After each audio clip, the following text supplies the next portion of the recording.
আসসালামু আলাইকুম রহমতুল্লাহ। Driver provider বিডির ভালো ড্রাইভার ভালো মালিক সিরিজ নিয়ে আলোচনার আজকে ২৭তম পর্বে কথা বলবো। সিপ দিয়ে আপডেট না করলে কি ক্ষতি হয়?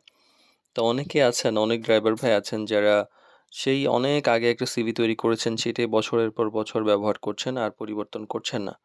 কিন্তু বাস্তবতা হলো আপনার অভিজ্ঞতা, দক্ষতা, লাইসেন্সের মেয়াদ, ফোন নাম্বার, ঠিকানা এই ধরনের অনেক কিছু সময়ের সাথে বদলে যেতে পারে। ফলে কি যে সিভি যদি আপডেট না করেন, এই যে ছোট, ছোট ভুল থেকে অনেক বড় ক্ষতি হওয়ার সম্ভাবনা তৈরি হয়। তো কি, কি সমস্যা হয় আমরা একটু বোঝার চেষ্টা করি। প্রথম কথা হলো যে তথ্য নিয়ে একটা বিভ্রান্ত হয়। মানে পুরানো তথ্য থাকে।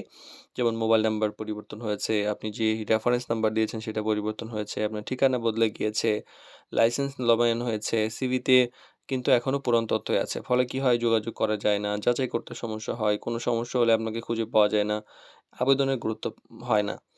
আবার নতুন অভিজ্ঞতা যদি যুক্ত না হয়, আপনি কিন্তু পিছিয়ে পড়েন। অনেক সময় হয় কি যে আপনি ২-৩ বছর ধরে অভিজ্ঞতা অর্জন করেছেন, কিন্তু আপনি লিখেননি। আবার অনেক সময় দেখা যায় আপনি নতুন গাড়ি চালিয়েছেন, কর্পোরেট সার্ভিস দিয়েছেন, সিভিতে নাই।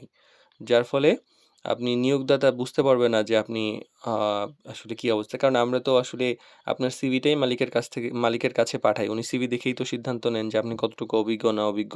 আমরা তো আর আলাদা করে বলে দেওয়ার সুযোগ থাকে না, এবং আমাদেরকে বললেও এটা সবার সিভির কথা মনেও থাকে না।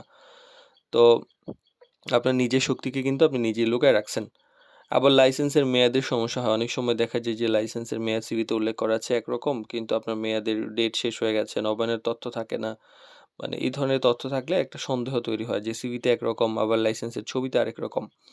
আবার পেশাদারিত্ব নিয়েও প্রশ্ন হয়। হয় কি যে আপনি একটা কাজ করতে যাচ্ছেন, সেটাতে যদি আপনার গুরুত্ব না থাকে বা আপনার প্রস্তুতি কম থাকে এবং এই পেশাদার মানসিকতা কম থাকে, তাহলে তো সেটা হইল না। মানে এটা মানুষ বুঝবে না যে আপনি কতটা গুরুত্ব দিচ্ছেন।